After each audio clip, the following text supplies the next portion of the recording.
Today I've got a brand new video for you. This is going to be the first in a series of videos that I'm doing on cutting the cord. I do already have one video out there talking about a streaming app called Discovery Plus. I'll leave a link to that in the description below, but I'm going back to the beginning today. And this is going to be me having a very candid conversation with you, and this is the exact conversation I would have with somebody if they came to me and they asked me, how do I cut the cord? We're going to talk about what you need to consider before you cut the cord, the questions you need to ask yourselves prior to doing it, and what you can do after you've cut the cord to get the content that you want. Today's video is mainly going to focus on over-the-air content that is free to everybody. You're going to be surprised at some of the stuff you may learn today, and we're going to be talking about all of that. But first I want to talk about, well, actually, before I get started, hey, if you like my videos and you like this video, please hit the like button, subscribe, hit that notification bell. You will be notified as I have new videos go up. It would really help my channel a lot. Everything that I may have links to in today's video, I am not getting a commission on any of this stuff, so you can click away and not worry about, I'm not selling you anything. It doesn't benefit me at all. These are going to be my personal experiences and things that I've learned, and I'm going to pass that information on to you guys. All right, so let's talk about cutting the cord. The first thing you need to do is get ready for what's going to happen after you cut the cord. You have to have a way to watch the content that you want to watch. A lot of newer TVs have a lot of apps, streaming apps built into them. But beyond that, not every TV has everything, and they all are limited to one degree or another. None of them are going to have all the apps. So because of that, what I recommend you do is outfit your TVs with either a Roku device, an Amazon device like a Fire Stick, or you can do Google Chromecast, which is the thing I have the least experience with. I bought one many years ago, was never happy with it because you had to connect on your phone first and then go through that, and I didn't like doing that. That's when I went to Roku for many years, and now I've switched over to Amazon Fire Sticks because they have more functionality than any of them. But you want to get one for every TV that you need to get content on. That's about the biggest upfront cost you're going to have, is having a device to be able to get the content that you want on these different TVs. And those simply plug into an HDMI port on the back of the TV. I would say the same one that you had your cable or satellite plugged into. So why would people want to cut the cord? Well, maybe it's the cost. Maybe you realize you're not getting out of it what you're paying for. Maybe it's because you realize you're barely using it for what you're paying for. There's lots of reasons why people might want to cut the cord. The biggest reason that people come to me for is, I'm paying too much money. What can I do to get out of this? What are my options? Well, let's talk about the questions you need to ask yourself. The first thing you need to do is really sit down and write down on a piece of paper, why do you have cable and satellite? Another question you need to ask is, what am I watching? That's a big one. What am I watching? That's going to help determine the path you're going to take after you cut the cord. It could be a lot of sports. It could be news. It could be regular over-the-air channels. It could be just regular cable TV shows that you watch. Those are the four big categories that we have for content. So for us, when we did cut the cord, it was about 5 or 6 years ago. And we had been with DirecTV for like 15 to 20 years. And then my bill jumped from about $55 a month all the way up to over $100 a month. I think it came out to $110. It had literally doubled in price. So I called down there and they said, unfortunately, all of those deals we were giving you have passed.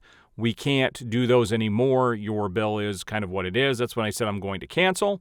They sent me over to retention. They were able to get me a little bit of a discount, and we're able to get my bill down to $95. And I said, I'm not doing that.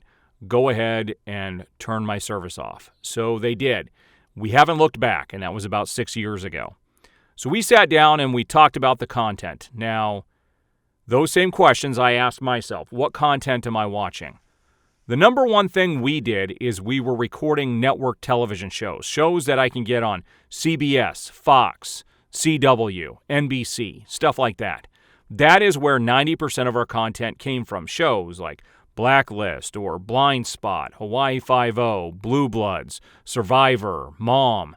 We had a bunch of TV shows that we were actually recording to a DVR to watch at our convenience. And that was our main priority, is how can we still do that stuff without having cable and satellite? To us, it wasn't worth that because, believe it or not, you can get all those things free over the air at absolutely no cost to you. And we're going to talk about that. The other thing we were doing is we had a couple of shows on satellite that we were recording, like Mythbusters, there was Impractical Jokers, and The Walking Dead. So those were the other shows that we were recording.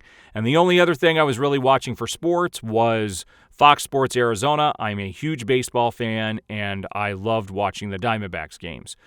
So those were the things we needed to replace. Well, today's video is going to cover what you would do for over-the-air content. That is the easiest thing to get at no cost to you. In fact, most TVs in the back have a coaxial input that maybe your satellite went into. People don't realize this, but you have an enormous amount of high-definition over-the-air content that is free to you without needing anything other than an antenna. There are different antennas that you can buy. I can't even get into that conversation today. There are some that you can buy that just do one TV at a time. You can do one that is outside that you can plug into a splitter outside that will go off into every TV in the house. There's different ways to do antennas. My main concern when we cut the cord was getting all of that stuff. So I did start out doing the antennas, and I went through many to find one that would actually work well, and that's what I have actually on a pole bolted to my brick wall in my backyard that sits up about 12 feet in the air. Now, I live with an HOA. They've never said anything about my antenna, and if they do, you do need to understand that that is illegal. There is a federal law that keeps them from barring you from having an antenna to watch free over-the-air content at your home. The FCC will go to bat for you. They will actually take your HOA to court if it comes to that. Now, they do recommend on their website that you do try to get these companies to work with you, try to get an amicable agreement with the HOA. But if it gets down to it, they said they will go to bat for you because it's illegal for them to tell you cannot get this free over-the-air stuff and restricting your rights in getting that. The federal government has given all of these networks money to keep their HD content going, and so every channel has basically a tower somewhere close to where you live where that content can come from. Now, not everybody is going to be able to take advantage of this. If you live out in the mountains or you live way far away from where your antennas are, this may not be a viable option, but that is not the majority of people. I would say by far 95 or higher % of people have towers close to where they live and they can use an antenna. I can't guide you on which antenna to get. You're going to have to find out which ones work best for you.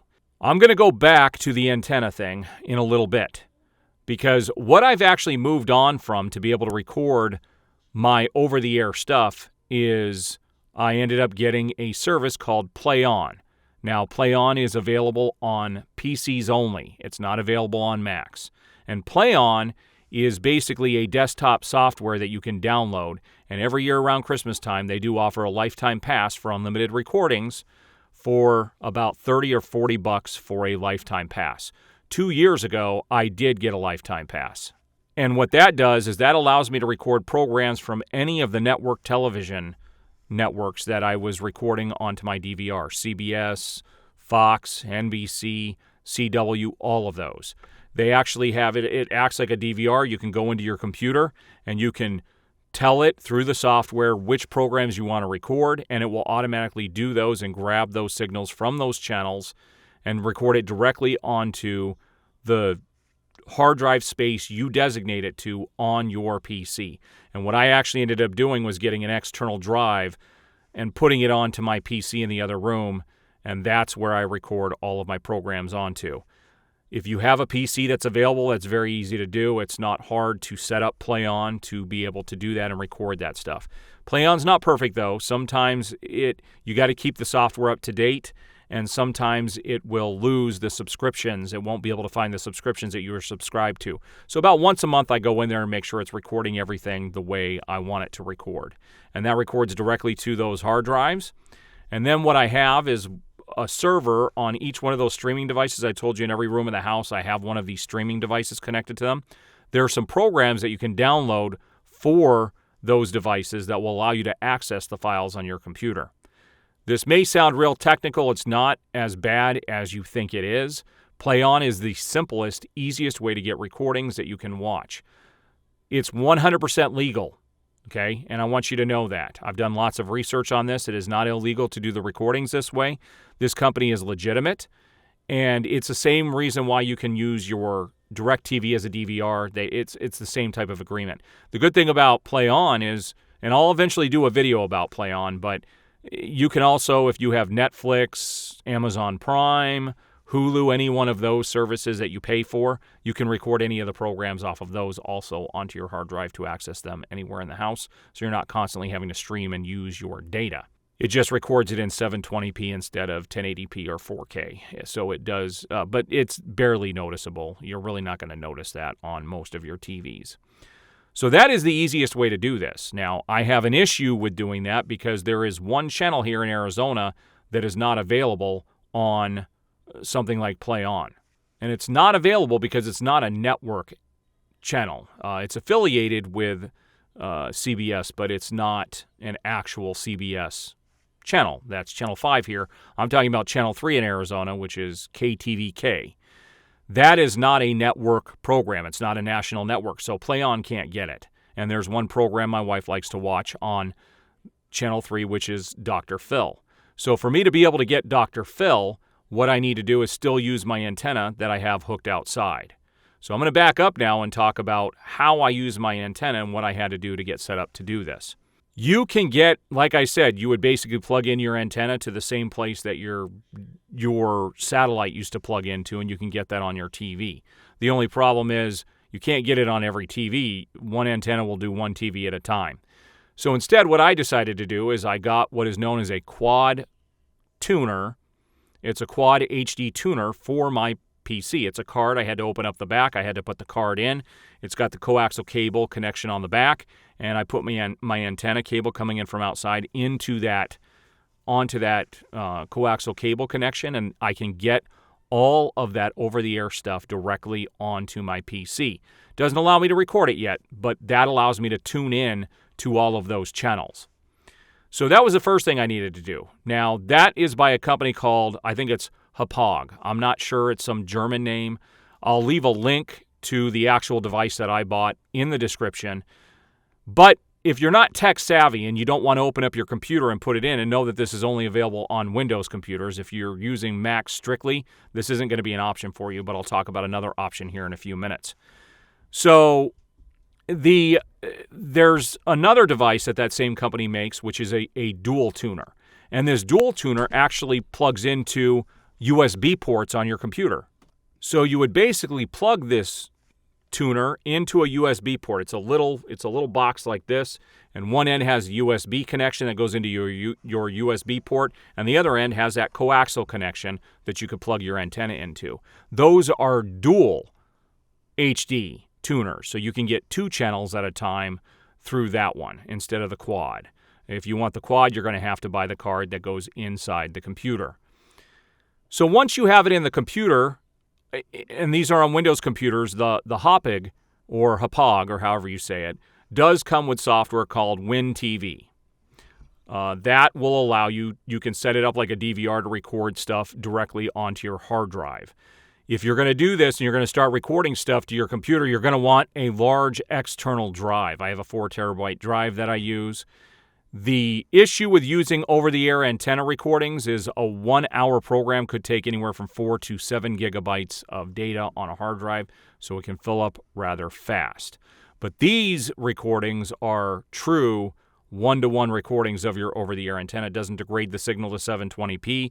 It is full 1080 or whatever it is that is coming over the air, and it will be recorded onto your computer, and then you can watch it on other devices, and I'm going to explain how to do that here in a minute.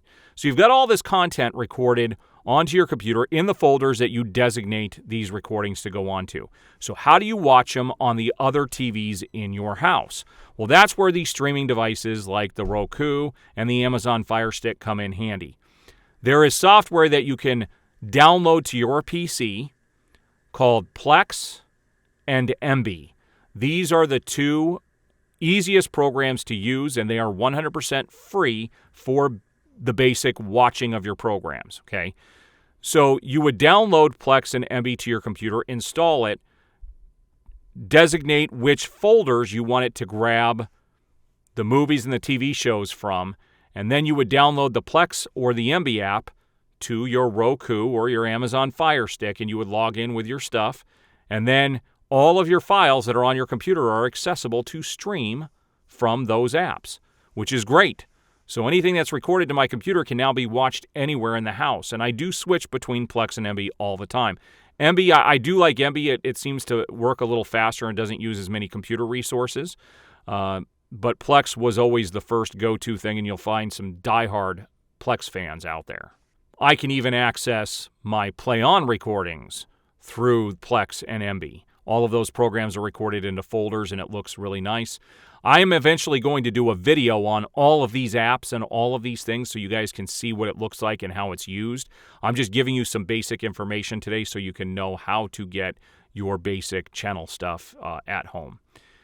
I am now moving more back from Play On, more back over to using an antenna because it's better quality, and I have more, just basically more control over it, and I can, record better quality stuff that way. So I'm doing Dr. Phil that way, and there's some other programs I want in better quality than 720p, and that's how I'm doing, is getting that native stream through the antenna. So you just have to make sure that that antenna is set and it's functioning, and you can get that to record onto your hard drive. Now, most of the stuff I'm talking about today is for Windows. I do have a dedicated computer in the other room that I use as nothing other than a media server for the rest of the house. It was a computer that I actually built for my voiceover business about 6 years ago. It was a very high-end computer. But then Windows ended up having nothing but problems with my recording software, and I got irritated in running a business. I couldn't deal with that anymore. So I unhooked my Windows computer, and now it is plugged in the other room, stays on all the time, and is just a media server for the rest of the house. If anything ever happens to it, my content is all recorded onto an external hard drive, so I don't have to worry about the computer ever going out. If I did need to buy a new computer, I just re-download Plex, put the card in the new one, get everything back set up, and I'd be back up and running. So it's good to have your content saved on a separate device and not so much on the computer itself in case something ever happens. But that's how I got started recording my basic shows. 90% of what I was doing was recording those programs. I can do that again with no problem and get them in the rest of the house. That is what I wanted to focus on this first video. Again, people don't realize how much stuff is free over the air with just getting a simple antenna. There's an enormous amount of content. If you live in LA, New York, Chicago, any one of those big places, you're going to have a ridiculous amount of stuff. Here in Phoenix, we do too, but sometimes one or two of the channels may not come out real well unless you get that antenna placed just perfect, which can be a little crazy, but it does work. Play-On's another great option. That's easy because it can automate everything for you. There is also a paid version of Plex, which is something I just bought back into tonight, that will allow you to record using Plex, and you can use Plex entirely as your schedule to record your DVR directly onto folders on your hard drive as well, and just completely get rid of WinTV and not use it at all and just do everything through Plex. And you can access all that stuff through the Plex app on those streaming devices. So I'm going to give that another shot and see how that works. I still have Play On running for the other stuff as well, but all of this stuff is accessible once it's recorded. Once I get it set up and it's recording that stuff, I don't really have to babysit it a whole lot. It's just available on those devices. And again, I will do videos on Plex. I will do videos on MB. I will do videos on the devices that I'm using, but that's what I've got for you today. The next video is going to focus on the basic cable programs that we wanted to watch, like The Walking Dead and some of, Mythbusters and all of those programs that we were watching on basic cable. Obviously, those are not available over the air. So the next video will focus on how to get those programs. And I've already got that recorded. That video will be up in the next few days. And then we'll talk about the news and the sports and some other things. And once I get done talking about what you would do to go through to do all of this, then I'm going to start focusing on some of these specific programs that I am discussing. If you have questions, please leave them in the comments below. You can always reach out to me through aaron@neverendingvoices.com. I would be happy to help you out. Please like the video, subscribe, hit that notification bell, and you will be notified as new videos go up.